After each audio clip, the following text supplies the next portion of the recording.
Hello, and again, welcome to Bit Depth. I'm Santiago Ramones. Across from me is...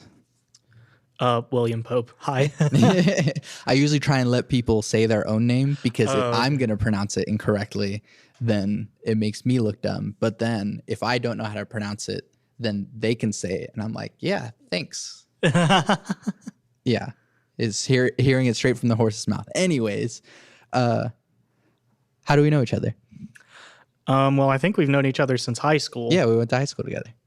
Probably band. Yeah. Actually band. Yeah, definitely band. And then that's just kind of evolved over the years. Yeah. So who are you? What do you do?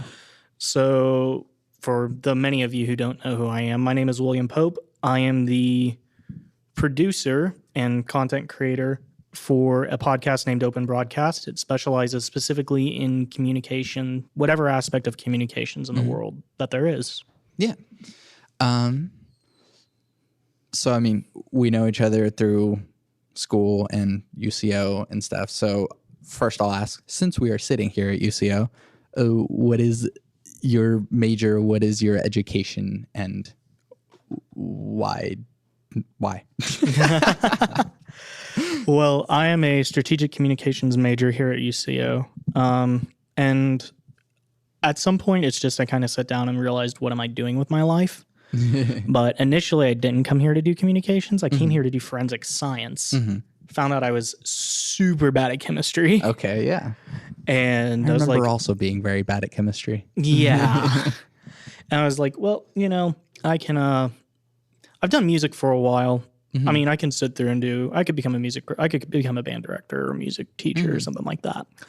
And I got into music theory and realized I'm even worse at music theory than I am at chemistry.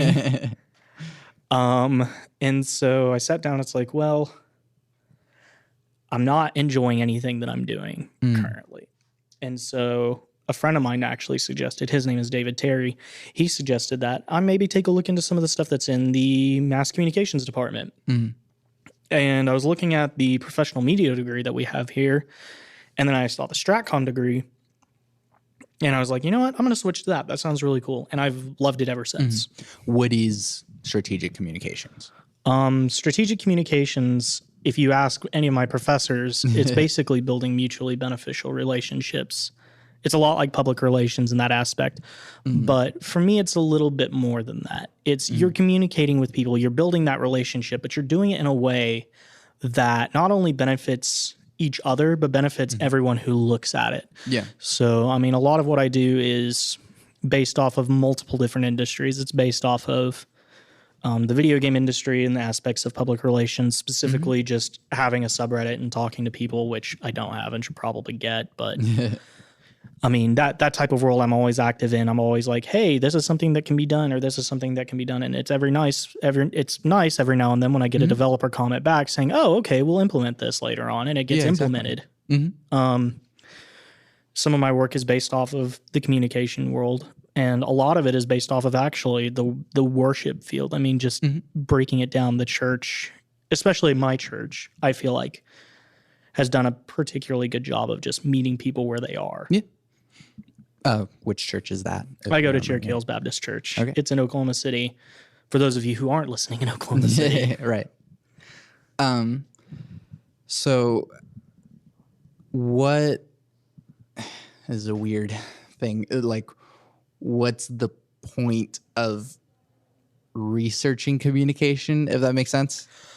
Well, because we don't communicate. Right. That's why. I mean, if you look at the past 40 years, specifically in terms of how technology is built, how social media has evolved, and how for the first time in human history, think about this, for the first time in human history, you can pick and choose where your news comes from. Yeah. You can pick and choose who you listen to and who you don't listen to. Essentially, it's part of that. Everything is catered to us, and it makes us comfortable aspect. Right. And as a result, we have somehow lost the ability to essentially reason with other people. I mean, if you take a look, at really anything, I mean, you see evidence of that all over the place. The political world, especially, just because it's so readily available to use. I mean, the entirety of the Trump administration came out of came out of that inability to communicate with each other. And everyone, especially on the right, reaction was, well, I need someone who I agree with right now, and this is who is there. Yeah. So that's what happened. Mm-hmm. Yeah. I mean, if you look in the digital world, if you look at the way that social media has built up, I mean, the eruption of, oh, well, I don't want to talk about this issue on Facebook because it's going to upset someone in my family or it's going to make people uncomfortable. When we don't understand that uncomfortable aspect is what makes you you, and it's what makes the conversation worth having. Mm-hmm. Yeah. Sorry, that was a lot. No, you're good. So what is sort of your biggest example as these people communicate effectively and I want to emulate that? There are a lot of different ways that I could answer that, but honestly, it's the people, it's kind of the people who are underground, the people who don't get as much recognition for what they do, but they're still doing it. I mean, if you take a look at the Star Wars Battlefront 2 community, I mean, I know that a lot of people who are gamers are probably going to listen to this and be like, oh my God, Star Wars Battlefront 2, is he seriously going to talk about that EA hot pile of trash? But if you guys have followed that, when the game came out, it just was completely bad in the sense that it was unbalanced. The microtransaction system was basically a gambling system inside the game, and it's what brought the scrutiny on that type of system in video games, and it started to move people away from that and into more the battle pass system. But the developers stuck with it. DICE left a small team that sticks with it. It fixed the system that was broken in the game. It's continued to push out new content almost 2 years after its launch. It's about to have its biggest update. And the developers, while they haven't had the best track record of staying with the of keeping up with the community and keeping up with what they would like to have, they're always trying to communicate with them. They're always saying, hey, look, this is the issue. We've got a small staff. We can't release a hot fix, or we're just going to go ahead and wait till the September update or whatever that type of thing is. I mean, their community manager is Ben Walk, and he's a really cool guy, especially just to talk to about certain instances. I mean, especially when he talks to the community, it's a lot of fun, and it's just really cool to see how DICE really didn't have to go out of their way to have separate community managers in that aspect, because they could have just thrown it in with the Battlefield 5 team. Sure. But having that there and watching them effectively communicate is really cool. Yeah. And I think that we've seen that with a number of different games that have kind of oopsed out of the start line and then kind of patched it up along the way. Or games that have just kept going forever, like Rainbow Six Siege has been going forever, and it's still, I don't play it myself, but like people still like really support that game, and the community is really active in that game. And that game is what, like 4 or 5 years old now? Yeah. Like that, and then No Man's Sky, the blunder of No Man's Sky. And now it's starting to get big again. Yeah, exactly.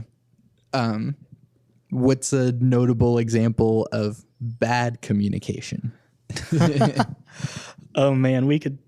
I want to go down this route so bad, but I'm gonna have time. You can tell your stories. I'll save my EA rant for the other aspect of this. Sure. But I think the issue of bad communication is in essence either no communication, like we've previously discussed at times, or it's just shutting the conversation down. Yeah.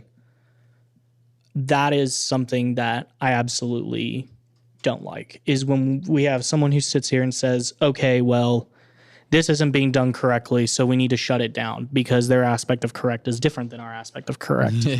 I mean, there's a lot that I could go into that. But I mean, the examples of bad communication really kind of speak for themselves, because if you see that aspect, then chances are they're not going to be around 10 years afterwards. I mean, the industry that you're in, especially the music industry, is extremely competitive. Yeah. It's extremely cutthroat in a lot of ways. Sometimes, yeah. But it's kind of one of those things. If you're not communicating with other people and if you're not networking, you're not going to go anywhere. Or if you are somewhere, you're going to fall off very, very fast because chances are someone else is networking and someone else is communicating. And that someone else is saying something that someone else wants to hear and so on and so forth. And you're not saying anything. Yeah. So in a weird way, how does having strong communication skills create value? I mean, you're basically marketing. When you're talking to a community, when you're talking to a bunch of people, you're essentially marketing what you're doing. I mean, you're saying, hey, this is who I represent. This is what I do. Check it out. Yeah. That's something that kind of presents evidence of itself in a lot of ways. Communication creates value by doing what it's defined, which it's defined as communicating, which is funny because you're not supposed to use it. The definition for the word for the definition. But I mean, there's literally no other way to do it. I mean, you're talking to people. Yeah. And that talking creates value because you're investing into people in that aspect. Kind of the whole aspect of why people follow celebrities in that aspect is why, because celebrities talk and celebrities create a lot of action around that talk. Leonardo DiCaprio does a bunch of climate initiatives, and because Leonardo DiCaprio does a bunch of climate initiatives, people follow because it's Leonardo DiCaprio talking about it. There's actually a speech that Harrison Ford gave on a climate initiative a couple of months ago. Actually, it might almost be a year ago now. I can't exactly remember, but it gained a lot of traction because someone was talking about it that made it valuable. So, I mean, whoever you are, and I know that those are celebrity examples, but I mean, even small stuff, enough people are going to be riled up about it that it's going to change. Yeah. Going slightly into, actually, let's touch on this first. How does the church and worship and all of this go into the communication thing that you're talking about? This is one that I really, really like talking about. My first episode, if you guys get a chance to listen to it, was with a worship pastor named Dave Dolphin. He is the current worship pastor at my church, Cherokee Hills. And essentially as, I'm gonna use how he put it, essentially as ambassadors of Christ and as a Christian, we are called to go out into the world and meet people where they are. Now, we can do that through a ton of ways. We can do that through community events. We could be doing it through advertising. We could be doing it through televangelism, which I am very, very much against. But that does not do justice to what you're supposed to do as a Christian. As a Christian, you're called to be out in the community and you're called to serve the community and to meet people where they are. And that's the aspect that people forget. And the reason that I'm with our church for as long as I've been with our church is that I've started to see that aspect and that trend continue on. I mean, when you're looking at religion, I mean, so much of it is hellfire and brimstone, and that's not what people want to hear. They don't want to hear that they're going to hell because their lifestyle doesn't fit within the church's lifestyle. And I thoroughly believe that that's why some churches have to close their doors at times, unfortunately, is because they don't quite understand that aspect that you can't just go out there and hit people over the head with issues. I mean, to a certain extent, that's what both political parties are running into because they hit people over the head with issues. The churches that stay alive and the churches that grow and the churches that continue to thrive are the churches that are reaching out the most, are the churches that are saying to the community, hey, we are here to help you. What can we do to help you? And what can we do to model this behavior for you? And that's something that I thoroughly believe is such a big impact as a follower of Christ. I mean, as someone who is actively practicing the Christian religion. how do you think, I mean, not how do you think, how do you deal with the way that religion has been, especially Christianity, has been perceived lately?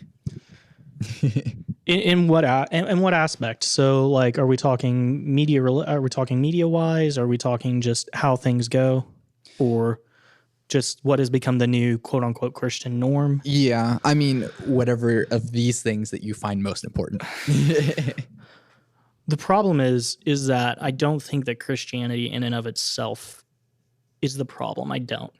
But I think that there are aspects of our religion that we ourselves are too comfortable with. I mean, I know a lot of people. One of my best friends, she was looking for a church at least a few months ago because something that she believes in, that church doesn't agree in, and they completely shamed her over it. Yeah. And it's just kind of one of those things. It's like, that is not what you're supposed to do. Yeah. At all. I mean, yes, you can set a moral boundary, but at that point, you're not setting a moral boundary. You're just hitting someone over the head with an issue. Yeah. I mean, and it's really difficult to see that there are a lot of churches that still continue to believe in that aspect, but at the same time, don't either correct their own aspects or just remain stagnant. I think the biggest example that I can give, and I can't say this about their community because I haven't been active in their community in a very, very long time, but First Christian Church in Oklahoma City, if you guys have been down to 36th Street, it's this big white dome. Okay. And that's the church. And they're currently looking to sell their doors. I mean, but at the same time, it's sad to see. It's sad to see that that church is shutting its doors and it's having to sell off all of its assets. Yeah. But at the same time, it's really kind of expected because that church, I can't remember the last time it was active in its own community.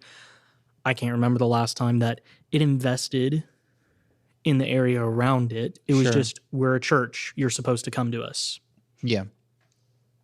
And it sucks. But I mean, when you're looking at dead churches and when you're looking at what churches are going to thrive and what churches are not going to thrive, that's what a church that's dead looks like, is a church that's comfortable in its position, that thinks that people are going to come to it simply because it's a church. And that's not the way that you do things. But at the same time, you also don't market. The church is not something that it should be, something that's like, hey, come to this event or come to this event, or hey, we're doing this. No. It's definitely in that aspect. It's like, hey, we are here. We want to meet you where you are, and we want to be able to help you get to here. And whether that's through, and whether we make contact with you through community events like Trunk or Treat, or through Christmas, or through Vacation Bible School, or whatever services your church provides. We just want to make contact with you, and we want to check in with your life and say, hey, how are you doing? What can we do to help? Exactly. On, I guess, a kind of different note, since you've talked about church and now you've also talked about video games, and we haven't sort of specifically touched on video games. What makes video games important in your life? I've played video games all of my life. Since I was a kid, I remember getting my first PC for Christmas, which is odd to say. I mean, I know most people build theirs, but I remember getting mine back in like 2005. Yeah. And I remember the first game that I downloaded was Star Wars Battlefront 2, also in 2005, which explains why I play it now. Yeah. But there are two big aspects. One, I really enjoy gaming with my friends. As an introvert, it is hard to find friends. Yeah. People make me uncomfortable. People scare me. I don't like people in general. People, plural. Yes. People are often scary and stupid in a lot of ways. But they're also so much fun to be around. And that's something that I have to learn. But back on topic, it's it's often really cool to see how interaction in video games work, especially in communities that are on Discord or Reddit. You just get to talk to so many different people and you get to meet different people. I mean, one of the guys that I constantly game with, I mean, he goes to school here, and then another guy that I game with in the COD community, he's from Scotland. Yeah. I mean, so it's just really funny to listen to him just get absolutely plastered at night and shout at the game. Yeah. But another aspect is that I am someone who really enjoys stories, who really enjoys the lore behind stories. I mean, Star Wars is one of my favorite series. Comics are essentially I've been building that lore for the last 70 years. Yeah. And video games are just that natural extension. It's like you're playing a book or you're playing a movie. Yeah. I mean, this is going to sound completely just, oh wow, he's such a dweeb, but the Call of Duty Zombies series that Treyarch started way back in World at War has been my favorite ongoing story for the longest time because it deals with stuff like interdimensional time travel, religion, creation, abnormalities, just weird things in general that you would never think would happen. It ties into that retro what if World War II steampunk style that goes around. It's definitely Wolfenstein-y, but Wolfenstein-y with zombies and it's time travel. And it's been really cool to see how much has been invested in that story over a decade of writing, essentially. And then it's really sad at the same time when you see Black Ops 4 come out after the hype that was Black Ops 3, and Black Ops 4 is just this massive disappointment because of... There's no story.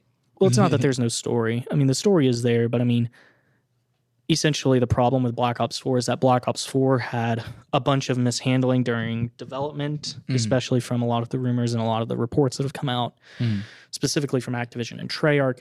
Zombies launched in essentially a beta state. And so you couldn't play through the story because of all the bug crashes and because the game just would not work. Yeah. And eventually that drove the majority of the community away. Yeah. I guess last one on the beginning part. What advice do you have for people that are interested in mass communications or strategic communication? Start early. Don't sit here and wait and say, oh, well, I'm going to get a job once I graduate. And I know I'm like the worst person to say that, but do yourself a favor and just start a podcast. I mean, it sounds like the dumbest thing ever, and it sounds like the hardest thing ever, but start something that you can manage. Start something that you are in charge of, that you can say, when you graduate, I have been doing this for 4 or 5 years now.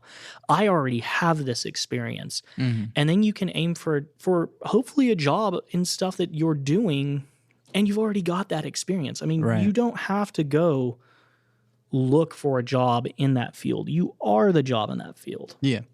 I mean, if you're in social media, you hear the term consistency. Consistency, just continue to post consistently. But if your post has nothing to say and has nothing of value, then what's the point in posting consistently? Sure. That's something that you also have to figure out with podcasting is, what are you going to talk about? Why do you believe what you believe, and why do you do what you do? Yeah. I mean, I totally used that in the last one that we just did, but it works. I mean, you have what is my purpose and who is my audience? Yeah. That's what thanks for summing up the thesis of my podcast here. Switching gears, because there's no good way to segue into this. What is the role of spirituality or religion in your life? It's there. It's something that I struggle with a lot. It's not that I'm not established in that aspect or I'm not strong in my faith. It's that at this point in my life, I struggle with a lot of other things besides religion. I mean, I'm constantly depressed about a lot of things. I feel like things could go better. I mean, I'm a realist. That's just how I view things. I'm also an institutionalist. I don't believe that things should constantly change once they've been settled. It's just like, oh my God, why are we looking at this again? But it's always nice to think and always nice to know that I am doing something worthwhile because of my religion. Mm-hmm. I was at Bible study last night.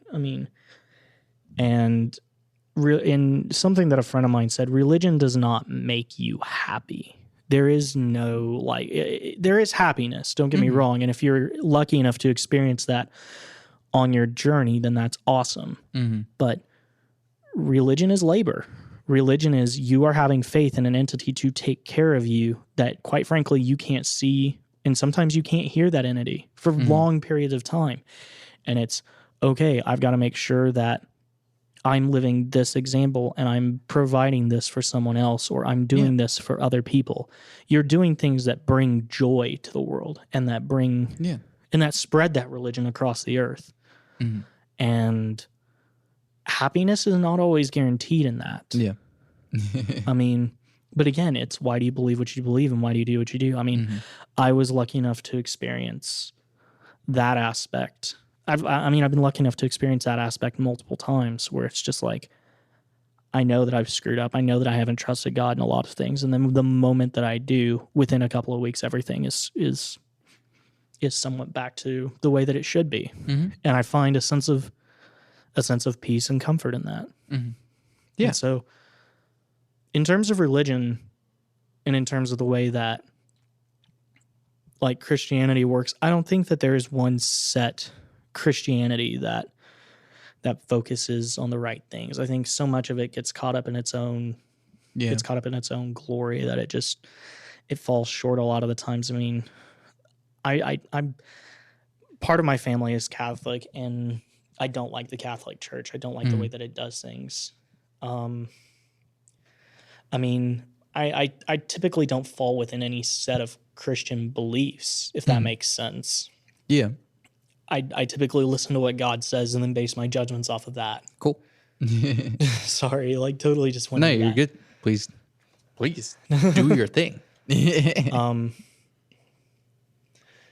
Spirituality is something that connects in. I think that spirituality definitely connects in with lore, and it connects in with all these different aspects of life that we would sit there and think, oh, well, this is just generated for some stupid crap reason. It's crazy ass shit. Can I even say that? Yeah, you can say whatever you want to hear. Okay, cool.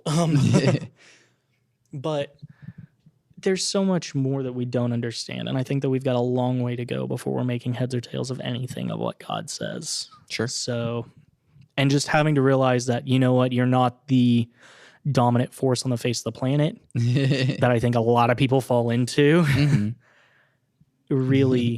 Really, there's something humbling about it, but there's also something eye-awakening about it. Yeah. And it connects you into so much else, and you're able to see so much more because of it. Yeah. What is your definition of God? In my religion would tell you that God is the Father, God is the Son, God is the Holy Spirit. God is my provider. You have faith that God is going to make your life better, but is also going to make everyone's life better. And God is, he's God. That's the best way that I can put it. He is all. He is everything. At least in a certain aspect to me.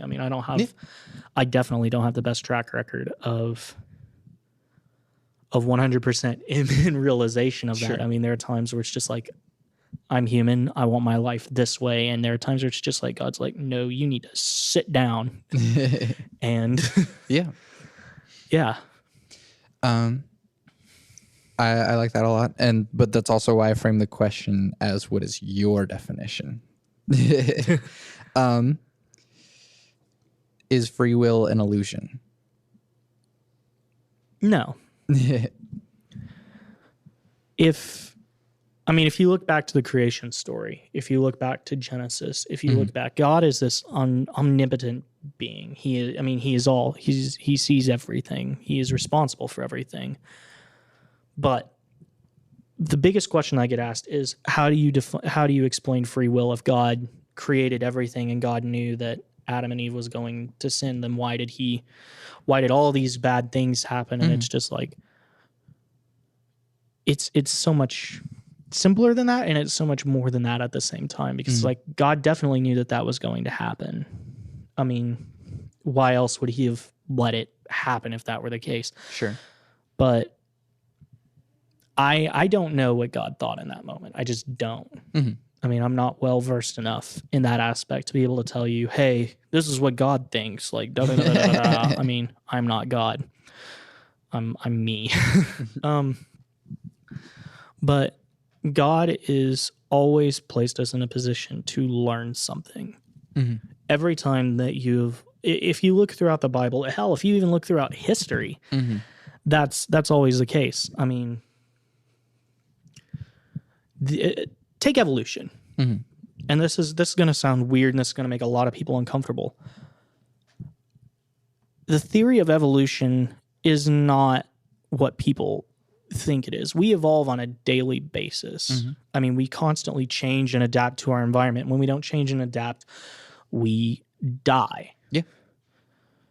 What people think Darwin created is not, in essence, the theory of evolution. That's something that we have to come into realization about. I mean, because God essentially gifted us to say, hey, my time does not revolve around your time. Mm-hmm. And that's something that we still struggle with on a daily basis. We don't understand that God's time is not our days. We think, oh, God created the earth in 7 days, and we seem to think that it's a Gregorian calendar system of 7 days where it's like, oh, he took 24 hours to do this shit. Like, It's like, no. And again, that's kind of why I said we've got so much to learn and so much to go through before we even start to understand what God is thinking. That it's one of those things that it's like, you know what? Yeah. You just kind of have to set it out of the way and be like, hey, I'm here. Let's move on. How do you determine what good behavior is? Essentially, all of the way that you see morality is based off of some form of religion. I mean, if you look at the way that John Locke's theories, when he wrote his political theories on social structure and on how government should be formed, a lot of those are based off of the Ten Commandments. A lot of what is relevant in society, again, is based off of Christianity. And I don't mean to keep using Christianity as like a talking point, but I mean I'm going to use it as a talking point. Because at the same time, it's very important in that aspect, because that's what history has built itself around of. And for the first time in a very, very long time, at least, we started to see society kind of break away from that a little bit. That says, okay, this is cool. This is cool. We like these aspects, but what can we do to improve upon these aspects? What can we do to change these aspects? For example, capital punishment. Capital punishment is something that used to be fairly standard in the history of the United States and in the history of the world. And now we are one of the only countries left that still has states that perform capital punishment. Right. Or one of the only first world countries. Yeah. I mean, there's several other nations that do, but right. First world nations is what I meant. Sorry, I needed a drink. You're good. In terms of morality, in terms of what is good and what is not, that comes from essentially what's inside. I mean, psychopaths and killers and rapists wouldn't sit there and have the attitude and displacements that they do if they didn't learn it from somewhere, whether that's their family or whether that's the society. If you guys have the chance to go and see it, a movie that I'm really looking forward to is Joker when it comes out. I saw the last trailer for that and I'm like, wow, it's going to be Oscar winning, but at the same time, it's going to speak on so many levels to the issues that society has. And it's going to meme so hard. Oh, it's going to meme so hard. It's going to be amazing. But continue. But I got to get back on track. But society has this historically cruel way of shaping what is moral and what is not. And I think that is what's going to speak in Joker. I mean, for hundreds of years before before we even started looking at mental health as an actual condition, we just thought of it as that's just the way they are. That's just the way they are. They're defective in some form or way. And I mean, there's a point to it, but we wouldn't ever treat it. Or the way that we would treat it was to either euthanize or hide them away from society. Right. And it's just like, well, now we can't do that. I mean, that's obviously wrong. Yeah. So what are we doing to help correct things like mental illness? I mean, that's why I would like to see some form of standardized healthcare. Is because there are people out there who can't treat themselves, who are incapable of picking themselves up and going and being a part of a society as a fully functional human being. Yeah. And we should have a system that should help people in that instance. Yeah. And at the same time, we could free up we would have so many resources, so much more resources if there was some larger entity taking control and saying, hey, we are going to provide this for you. You no longer have to divert resources to this area. The number one cause of bankruptcy filing in the United States is medical debt. Yay. It's debt in general. I mean, there are 3 industries that are growing at exponential rates. One of them is the healthcare industry. The other is student tuition, which I believe is going to cause the next economic recession, more than likely. And the next is also student-related textbooks. Yeah. I mean, in that aspect, it's like I'm not even joking. It's just it's mind-blowing how much more expensive these things were compared to 30 years ago, and that there's still no viable solution to the problem. I mean, and that takes so much more than just, let's slap money to it. Right. But yeah, that's kind of where I'm at.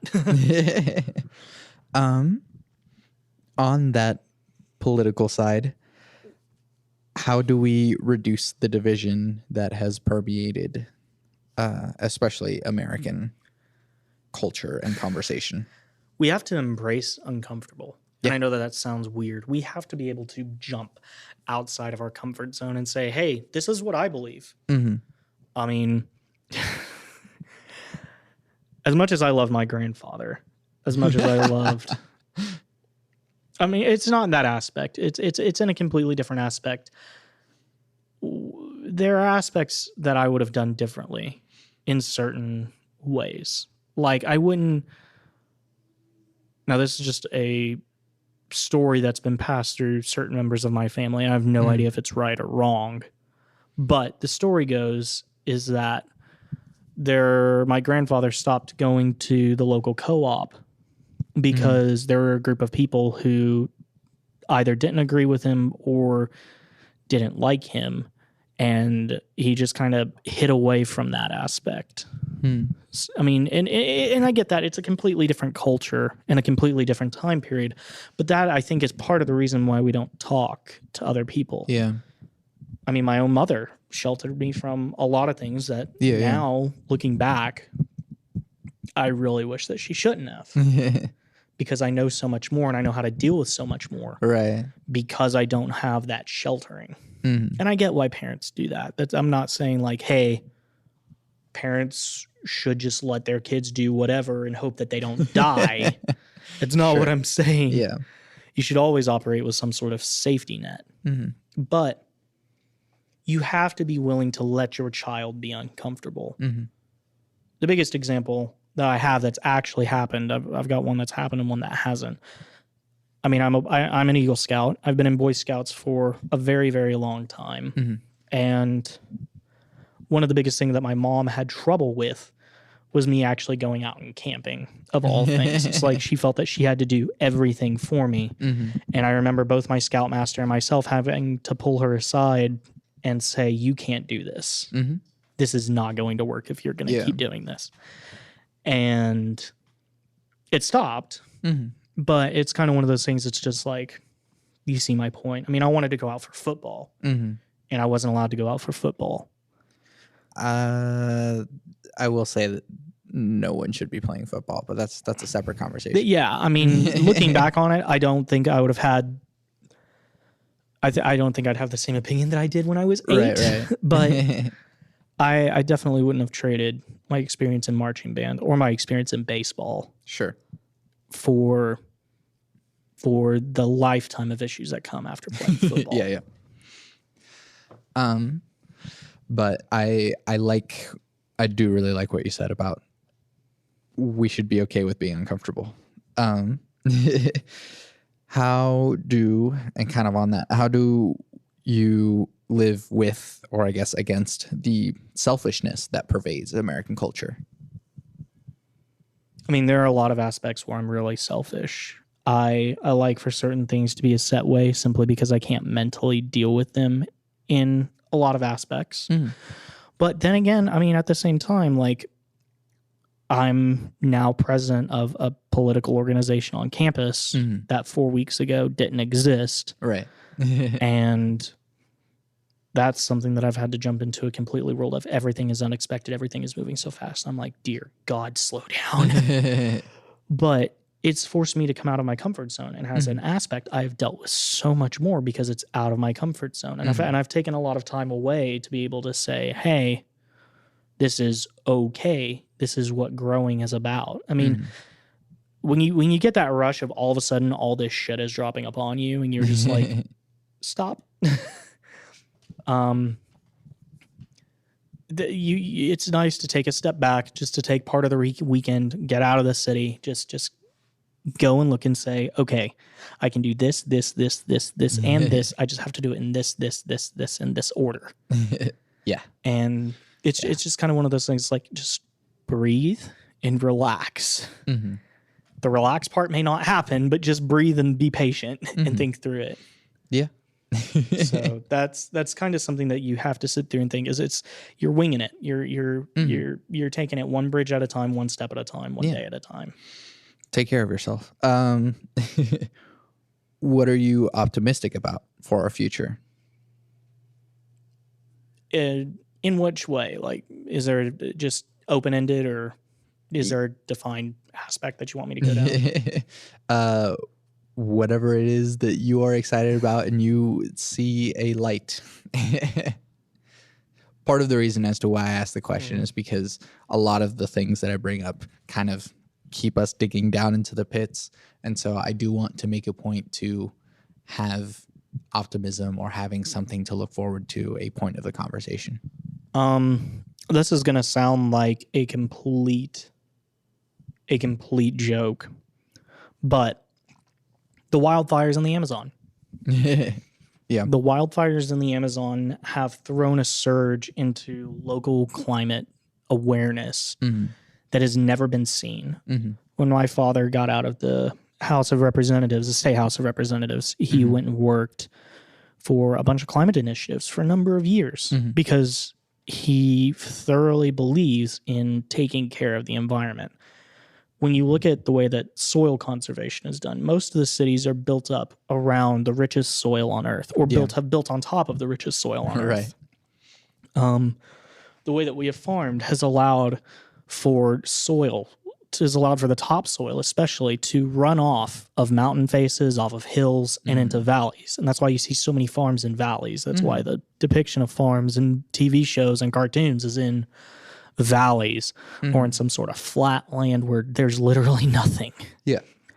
And now we're tearing that up. And so it's like we are now having to figure out how to grow more food with less soil for more people than have ever walked the earth before. Yeah.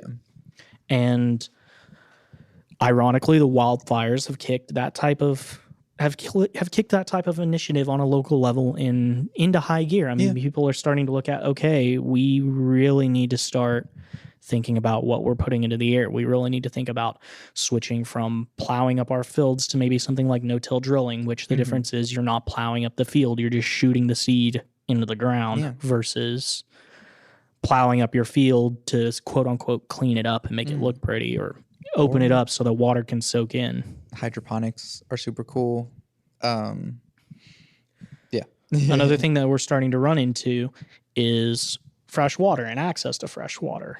I mean, as the United States, we don't have this particular issue. I mean, with the exception of Flint, Michigan, which I'm sorry for the people of Flint, Michigan in that aspect. But when you're starting to look at the technology for it, desalinization is starting to become a very big option, especially for a lot of other places. Energy consumption. For the first time in human history, you're starting to see more and more electric vehicles, and you're starting to see electric technology advancing in such a way that you're able to now effectively mass transit in a way that hasn't been done before. Yeah. And I thoroughly believe that if we start pushing electric infrastructure like solar charging stations, and even if we equip cars with solar panels on top just to charge the batteries, you're going to see a massive revolution in technology and in electric technology in the next 10 years. Hell yeah. Do you believe humans are evil by nature? No. Elaborate. I don't like that it's a yes or no question. No. It's fine. Humans are humans. Humans have flaws. They're people. They make mistakes. But humans aren't good or evil by nature. Humans are just experienced and inexperienced. The people who we often portray as evil, or the people who we often portray as someone who is negative to the society, is really just lashing out because they can see where the society should be going and they see a change. Now, obviously, there are exceptions to that with, again, sociopaths, serial killers, that type of thing. Yes, that is pure evil.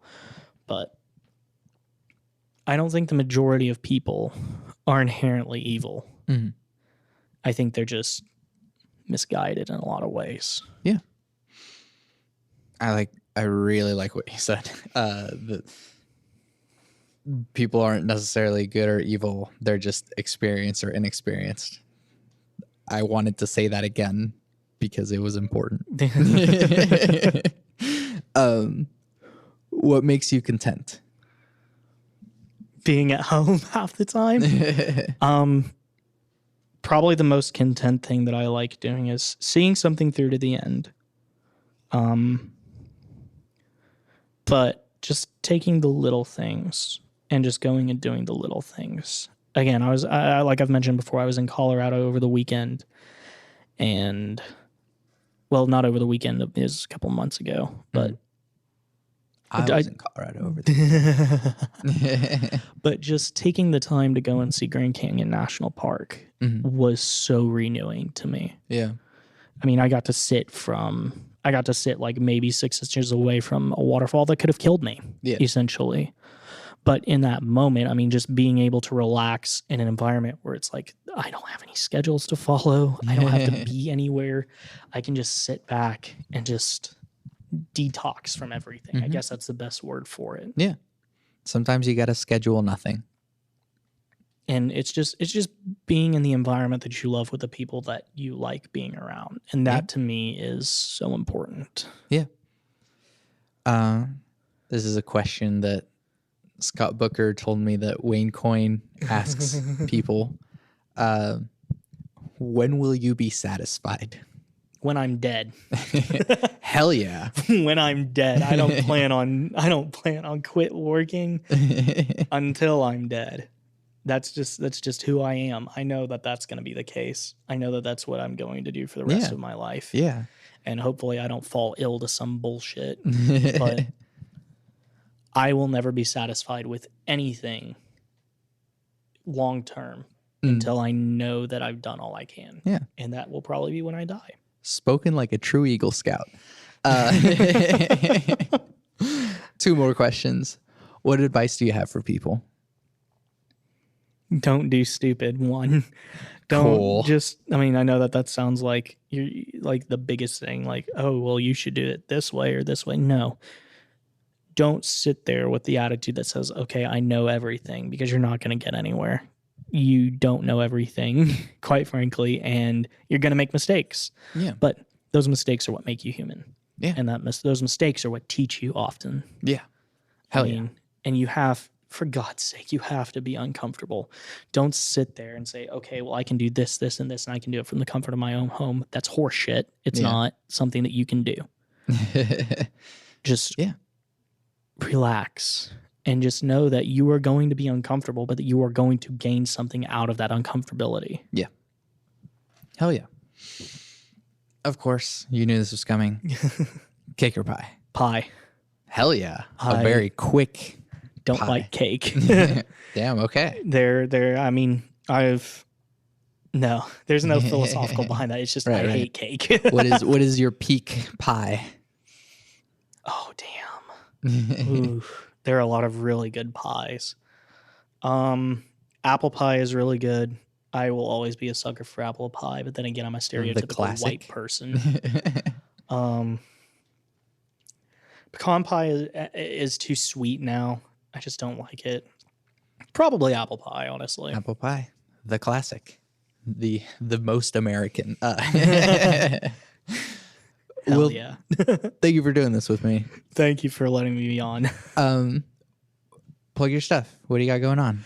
Well, the next episode for me is going to drop this Friday. Okay. Hopefully, it is going to feature Dr. Chad Perry from UCO. So there's going to be a lot in the communication world on that. Yeah. Your episode will be coming out the week after that, more than likely.